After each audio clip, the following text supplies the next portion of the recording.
मैं जब भी लोगों से मिलता हूँ मुझे लगता है मुझे उनकी आंखों में देखना चाहिए। मेरा नाम तेजेश्वर सिंह। ये मेरा हाँ चश्मा है, वो पढ़ने के लिए मुझे लगाना पड़ेगा, फिलहाल ऐसे कर लेते हैं। इन्होंने इतना कुछ कह दिया, मैं तो कभी किसी को कुछ खास बताता नहीं अपने बारे में, बिकॉज मुझे लगता है कि बताने के लिए क्या है, सब खेल चल रहा है यहाँ पे। हम सोचते हैं कि हम ये कर रहे हैं, हम वो कर रहे हैं, लेकिन कर कुछ नहीं रहे होते, बस चल रहा होता है सब कुछ। किसी ने कहा मैंने ये किया, मैंने वो किया, असल में वक्त ने साथ दिया तो कर दिया। मुझे ऐसा लगता है कि हम सब लोग वक्त की भीख पे चल रहे हैं। भिखारी हम वो उसको बोलते हैं जो बाहर पैसे मांग रहा होता है, लेकिन हम सब वक्त की भीख पे चल रहे हैं। अगर वो नहीं हुआ होता तो ये नहीं हुआ होता, ये नहीं हुआ होता तो वो नहीं हुआ होता। 1963 में मेरे माँ बाप नहीं मिले होते, एक साइंटिस्ट था, एक जोलॉजिस्ट थी, नहीं मिलते तो ये नहीं होता, वो नहीं होता, वो नहीं होता, फिर वो नहीं होता तो 1973 में मैं पैदा नहीं होता। आज 50 से ऊपर का हो गया, पता ही नहीं लगा। तो 50 के हो गए तो ऐसा लगता है कि अभी तो खेल चल रहा है, अभी तो बड़े नहीं हुए यार ठीक से। लोग बता रहे हैं 50 का हो गया, 51 का हो जाएगा। हाँ आदत तो ठीक नहीं है। तो दिल तो अभी बच्चा है और क्या। अरे मेरी जनरेशन ने इन सड़कों पे राज किया है। जब मैं छोटा था, जब 20s में था, तो ये तो जगह बसी भी नहीं थी। मेरी यामाहा RX 100, वो लॉन्ग ब्लैक बूट्स और हाथों में सिगरेट और ये वो, मेरी उम्र के काफी लोग हैं, और थोड़े जो बड़ी उम्र के वो और ज्यादा तीरंदाज हैं और ज्यादा बढ़िया लोग हैं। तो मेरी जनरेशन ने यहाँ राज किया है। और कोई आज का लौंडा, आज की लड़की मुझे बता दे कि ये जनरेशन गैप है, तो मैं उन्हें बताऊंगा तुम जानते नहीं हो कि इन सड़कों पे हम क्या करके निकल के आए हैं। तो मेरी गर्लफ्रेंड वहां बैठी है, मेरी जवान बेटी वहां बैठी है। तो मेरी बेटी मुझे कभी कह नहीं सकी कुछ, उसे पता था बाप के जो जनरेशन है वो मेरे सामने बैठी है। और मेरी जो डॉटर है वो जब नहाती है तो बहुत जोर से गाने लगाती है। मेरी मम्मी जब तक थी 4 साल पहले तक, वो कहती थी बब्बी जाके उसको कुछ समझा। मैं कहता था किस मुंह से जाके समझाऊं, आप मुझे नहीं समझा सके, मैं किस मुंह से जाके समझाऊं। इसलिए बस। और सत्यन से मुलाकात हुई ऑनलाइन, तो मैंने ऐसी स्टोरी टेलिंग बोल दिया। मुझे लगता है कि लोग जो है वो, हर इंसान एक स्टोरी होता है, हर इंसान एक कहानी होता है अपने आप में, और हर इंसान कहीं हारा कहीं जीता हुआ होता है। और कुछ साल पहले कुछ किताबें लिखी और बहुत लकी था, एक फ्लूक चल गया कि बड़े से बड़े जो हिंदुस्तान के पब्लिशर्स है वो मुझे मिल गए। 2009 में मेरी पहली किताब आई, 2014 में एक मूवी आई पीके। बड़ा अजीब सा कोइंसिडेंस था कि पीके की कहानी मेरी किताब से बिल्कुल सिमिलर थी। मेरी किताब तो 5 साल पहले आई। तो मैं जहां भी जाता हूँ लोगों को पढ़ता रहता हूँ। आज यहाँ आके बैठा देखा, ऐसा लगा उम्मीद जिंदा है, अभी भी उम्मीद जिंदा है। क्योंकि नाउमीदी के इस दौर में जहां मेरे जैसे लोग होते हैं वो बड़े मिसफिट होते हैं, क्योंकि मुझ जैसे लोगों को हंसी सूझती है, कहीं भी हंस पड़ते हैं। अगर कहीं कोई मर भी गया है वहां भी मुझे हंसी आ जाती है, क्योंकि कई लोग होते हैं इतने फनी तरीके से रोते, पता लग रहा होता है कि रो नहीं रहा है, कुछ और ही कर रहा है, हंसी आ जाती है। तो मेरे जैसे लोग जो जो सोच नहीं सकते, स्कीमिंग नहीं कर सकते, सीधा सीधा चलते हैं, दिल में बच्चा सा ही रहता है। आज भी बच्चे हैं। 4 साल पहले माँ चली गई, तो मैंने स्टोरी टेलिंग बोला था, तो बस 5 मिनट स्टोरी टेलिंग करके निकल जाऊंगा यहाँ से। तो 4 साल पहले माँ चली गई तो लगा जिगर का टुकड़ा खत्म हो गया, मैं आधा हो गया, शायद सांस भी कैसे लूंगा पता नहीं। ये मालूम ही नहीं था कि माँ बाप इतने इंपॉर्टेंट होते हैं। माँ ने तो कभी बड़ा ही नहीं होने दिया।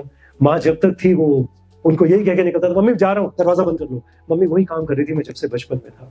फिर एक दिन मेरी शादी हो गई। शादी हुई तो इंस्पिरिट शादी नहीं कर पाया, क्योंकि शादी से डर लगता था, हस्बैंड वाइफ के नाम से डर लगता था। ऐसा लगता था ये हस्बैंड वाइफ नाम की जो चीज होती है ना, ये काटने के लिए बने, एक दूसरे को काटेंगे।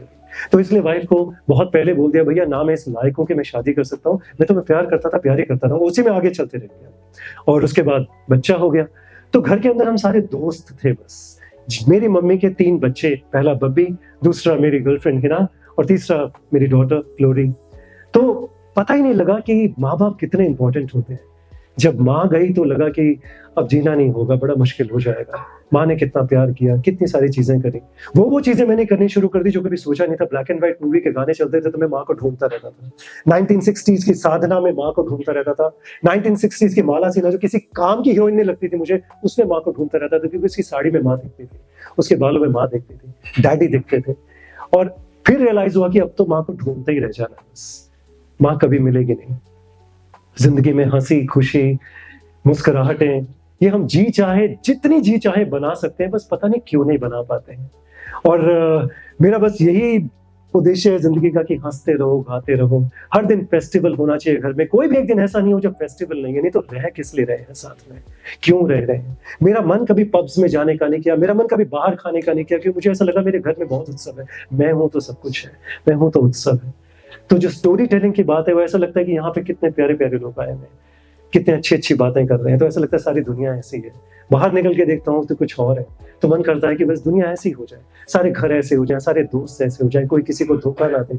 फिर भी धोखा सोचता है, फिर भी झूठ सोचता है हमें, फिर भी हमें लालच सोचता है, फिर भी हम किसी के सपनों पर अपना पांव रख करके आगे बढ़ जाते हैं। मैंने पहली किताब लिखी आई हैड इनफ गॉड, बस 1-1.5 मिनट लूंगा, और कहने यहाँ कुछ और आया था, प्रिपेयर यहाँ कुछ और किया था, लेकिन लगा कि माहौल यहाँ पे बहुत लाइट है तो लाइट ही बात करेंगे। भगवान मेरे लिए बहुत रिसर्च का विषय है।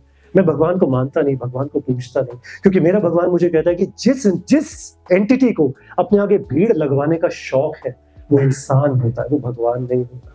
जिस एंटिटी को अपनी वाह वाह कराने का शौक होता है वो इंसान होता है, भगवान नहीं होता। बेटा तू अपने दिमाग में मुझे क्रिएट मत कर, ये दुनिया हजारों लाखों करोड़ों अरबों से भी अरबों सालों से बनी है। बेटा तू तो अभी अभी पैदा हुआ है, तेरी जो स्पीशीज है, सॉरी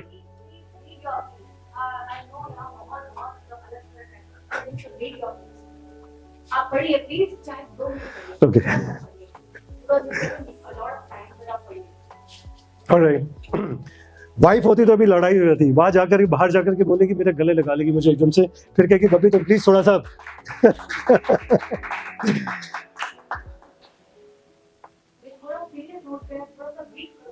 थोड़ा सा ब्रीफ कर दें। ओके जिंदगी लिव इन रिलेशनशिप में बड़ी प्यारी चलती है सच में। अब मैं अपनी डॉटर को भी ये बोलता हूँ कि ढूंढ लेना किसी को भी जो तुम्हारी कदर करता हो, लेकिन उससे उम्मीद करने से पहले उसकी कदर करना सीखना, और बड़ी जिंदगी बड़ी प्यारी चलेगी, बहुत अच्छी चलेगी। सो ये जिस भगवान को मैंने जाना समझा वो यहीं पर ही है, यहीं पर ही है, हर जगह इन किताबों में है, हर जगह पे, हर जगह पे। और मेरा भगवान मुझे हमेशा बोलता है झूठ क्यों बोल रहा है, मुझे मेरी पूजा करके निकलता है फिर झूठ बोल रहा है, फिर झूठ बोल रहा है, फिर झूठ बोल रहा है। तो मेरा भगवान एक बड़ा अलग सा भगवान है, पता नहीं आप उससे रिलेट करेंगे नहीं करेंगे। तो एक पीस है ये उस अनदेखी अनजानी ताकत के नाम पे जिसको हम मानते हैं, कहते हैं कि हम मानते हैं, लेकिन फिर भी दुनिया का इतना बुरा हाल है। तो वो कहता है कि बंद करो अब मेरे इर्द गिर्द भीड़ लगाना। मैं कौन हूं, क्या हूं, ये तुम क्या जानो, लेकिन तुमने मुझे भी अपनी ही तरह बना दिया, तुमने मुझे अपनी ही तरह का रूप रंग भी दे दिया, अपनी ही तरह की सोच भी दे दी, तुमने तो मेरा पूरा कैरेक्टर बना दिया यार।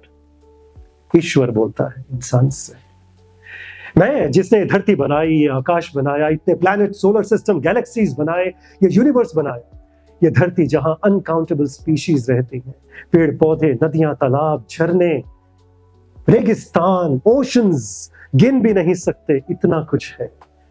और तुम्हें लगा कि मैं बिल्कुल तुम्हारी तरह दिखता हूं, मैं बिल्कुल तुम्हारी तरह सोचता हूं। तुमने मेरे नाम का शोर मचा रखा है हर जगह पर। बताओ जरा, अपने आगे भीड़ लगवाना किसे पसंद होता है, अपनी जय जयकार करवाना किसे पसंद होता है, अपनी वाह वाह करवाना किसे पसंद होता है प्यारे? तुम्हें पसंद होता है। असल में एक अहंकारी इंसान को यह सब अच्छा लगता है, और तुम्हें लगा कि मुझे भी यह सब पसंद आएगा। तुम ये करके आते हो, तुम वो करके आते हो, तुम इसका दिल दुखाते हो, तुम इसका दिल दुखाते हो, तुम किसी की जिंदगी को जिंदगी नहीं समझते हो, फिर आकर मेरे आगे सिर झुकाते हो, मेरी जय जयकार करते हो। वो शोले पिक्चर का डायलॉग है ना कि कहा सोचे सरदार बहुत खुश होगा, सब आसी देगा, क्यों? तुम जो करते हो करते चलो, जितना घटिया करते हो करते चलो, और मेरे आगे जब आओ तो मैं कहूं very good, I like it.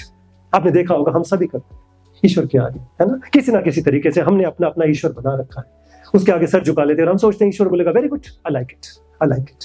जैसे वो सोशल मीडिया पे हमने वो बना रखा है, सोशल मीडिया पे मैंने ऐसा भी देखा किसी की मां मर गई और किसी ने उस पोस्ट को लाइक कर रखा, बहुत सारे ऐसे लोग हैं।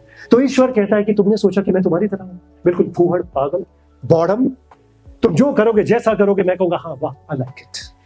नहीं, मैं ठीक तुम्हारी सहूलियत के हिसाब से काम करता हूं। क्यों? कभी दिखता नहीं, कभी सुनाई नहीं देता, कभी तुम्हें रोकता नहीं, कभी टोकता नहीं, तुम जो करो मैं कुछ कहता नहीं, लेकिन आशीर्वाद देने को मैं हमेशा तैयार हूं। ठीक उन कमजोर माँ बाप की तरह जो चाहे जो हो जाए, जैसा हो जाए, अपनी औलाद को हमेशा बड़े बड़े अमाउंट के चेक्स काट के देते रहेंगे। क्यों? तुमने सोचा मैं उस तरह का? असल में तुम अपनी इमेजिनेशन में मुझसे जैसा बिहेव करवाना चाहते हो, मैं ठीक वैसा बिहेव करता हूं। तुम जो करते हो अपने मतलब से, तुम्हें लगता है मैं एक रहस्यमयी ताकत हूं, मेरे आशीर्वाद से तुम्हें फायदा होगा, तो मेरे पास भिखारी बनकर खड़े हो जाते हो। लेकिन वैसे अगर कोई इंसान बेचारा गलती से पैसे में नीचे गिर जाए, कमजोर हो जाए, तो तुम उसकी बेइज्जती कर करके उसको जीते जी मार देते हो। तुम्हें टोका टाकी पसंद नहीं, तुम्हें रोका राकी पसंद नहीं, इसीलिए तुमने अपनी इमेजिनेशन में मुझे चुप करा रखा है। कभी हमने देखा ईश्वर ने आके रोका किसी को? वहीं पर ही मौके पे रोक दिया आकर। कभी ऐसा नहीं हुआ। मेरे होने पर इतना कंफ्यूजन बना रखा है पूरी दुनिया में। तुम्हें सच में लगता है मैं ऐसा अजीब काम करूंगा? सोचो समझो, तुम्हें सच में लगता है मैं ऐसा अजीब काम करूंगा? तुम्हें लगता है मैं दुनिया भर में सबको अपना अलग अलग नाम बताता फिरूंगा, अपना अलग अलग रंग रूप बताता फिरूंगा, अपनी अलग अलग पसंद बताता फिरूंगा, और फिर एक दिन उन सबको लड़वा दूंगा? तुमने ऐसा समझा कि मैं इस तरह का? तुम्हें सच में लगता है? तुम्हें लगता है कि मैं चाहूंगा कि तुम मेरे नाम की रट लगाते रहो और जिंदगी भर के तमाम सारे काम छोड़ दो? मैं ऐसा नहीं। अभी तो तुम मुझे पूछते हो, अभी तो तुम मुझे मानते हो, तो मेरी बनाई दुनिया का ये हाल करते हो। अगर नहीं पूछते होते तो सारा यूनिवर्स, ये धरती, ये पेड़ पौधे, समुद्र, पहाड़, पक्षी, जानवर, सब कुछ एक साइंटिफिक स्पिरिचुअल फिनोमिना में चल रहा है। लेकिन तुम इंसान, तुम क्या कर रहे हो?